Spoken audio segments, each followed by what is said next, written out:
what do you think we can do, whether it's as team leaders or team players, to take notice of how that take a temperature check of our teammates in the creative space?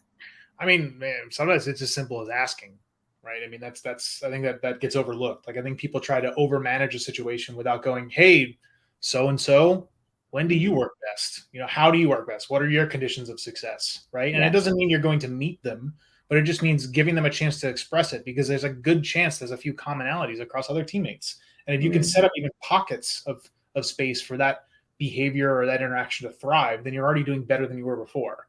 Right. Fair. And I think that's especially important for, number one, like junior and associate level folks, if you want to like new leveling, because they're usually not accustomed to having to work in a large group or on a specific deadline or with constraints. Right. So making sure that, their aspirations aren't like, well, I'm going to work whenever I want. You're like, no. Okay. You work for a company, like some of it's structured, but to meet them where they are, right. To be, okay, well, do you want a day to just brainstorm? Let's try that. Right.